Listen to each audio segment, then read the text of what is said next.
Nous, les prêtres de l'Église catholique, nous avons la grâce, oui la grâce, d'accompagner les personnes durant leurs derniers jours sur la terre, leurs derniers moments. Et nous voyons souvent se réaliser une des paroles du Christ qui disait « Celui qui m'aime, moi et mon Père, nous viendrons en lui, et je me manifesterai à lui. » Les derniers jours d'une personne sur la terre sont souvent des moments où le Christ se manifeste. Je me rappelle très bien, un jour, proche de Noël, il y a quelques années, une dame était hospitalisée et vivait visiblement ses dernières journées. L'un de ses fils m'avait sollicité pour aller auprès d'elle afin de lui donner le sacrement des malades. Et là, en l'occurrence, c'était bien la dernière fois. On appelle donc ça l'ultime onction.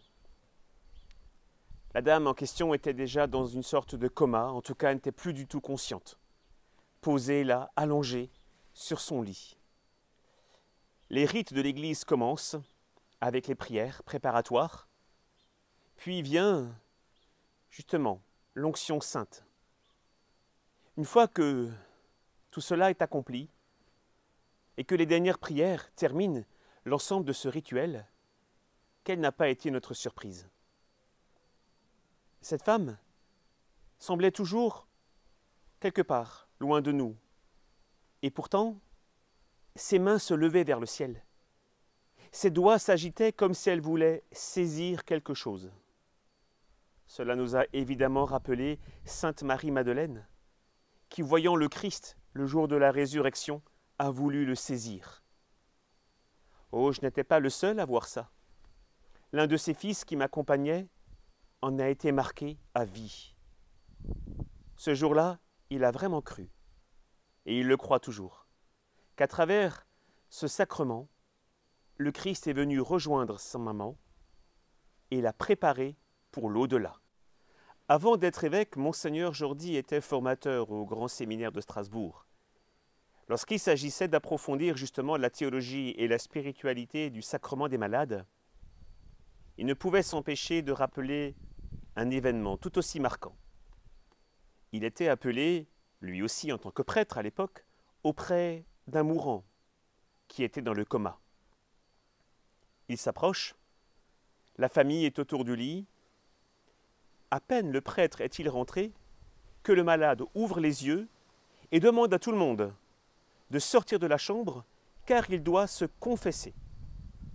À la grande surprise, tout le monde sort, il reste là, le malade et le prêtre. Une fois l'absolution donnée, le malade retombe subitement dans le même état de coma qu'il a connu quelques minutes avant. Voyez, là encore, le Seigneur vient visiter une personne qui avait besoin d'être délivrée de certains péchés, au point de suspendre momentanément le déroulement des lois naturelles. La surprise de la famille a été grande, mais c'est ce genre de choses qui se produisent lorsque un malade est en présence d'un prêtre. Si tous ces récits, naturellement, vont émouvoir notre cœur, il ne faut pas oublier que les derniers moments d'une vie sont également un combat spirituel. Oui, un combat. Je me rappelle à ce sujet un bon prêtre qui est maintenant déjà au ciel, qui fut prêtre dans ma paroisse d'origine. L'abbé Jean-Marie Kiffer avait été appelé auprès, une fois de plus, d'un mourant. Dans la conversation, le bon prêtre voulait encourager cet homme à se plonger dans une grande confiance en la miséricorde du Seigneur. Il voulait le pousser à raviver sa foi, qu'il croit en l'existence de la vie éternelle, qu'il regrette ses péchés. Bref, ce prêtre faisait un travail apostolique sérieux. Au cours de la conversation, cet homme qui pouvait encore parler dit au prêtre « Mon père, je veux bien vous croire, je veux bien accueillir tout ce que vous me dites, mais l'autre là, au pied de mon lit, me dit l'inverse. » Le prêtre regarde. Il n'y avait personne. Personne, oui et non. Car la tradition de l'Église nous dit que l'adversaire se fait particulièrement présent, lui aussi, auprès des mourants. Dans quel but? Pour les faire tomber dans le désespoir. Voyez pourquoi la présence des prêtres est si importante. Voyez pourquoi dans la tradition catholique, dans le « Je vous salue Marie », on demande à la Sainte Vierge « Priez pour nous, pauvres pécheurs, maintenant et à l'heure de notre mort », pour que justement ce combat soit gagné, que l'adversaire recule. Frères et sœurs, voyez, tout cela montre bien l'importance de la présence des prêtres auprès de ceux qui quittent ce monde. Récemment, dans le cadre de cette crise sanitaire que nous connaissons, un philosophe disait avec force qu'il est urgent de laisser à nouveau la possibilité aux aumôniers d'accéder aux malades.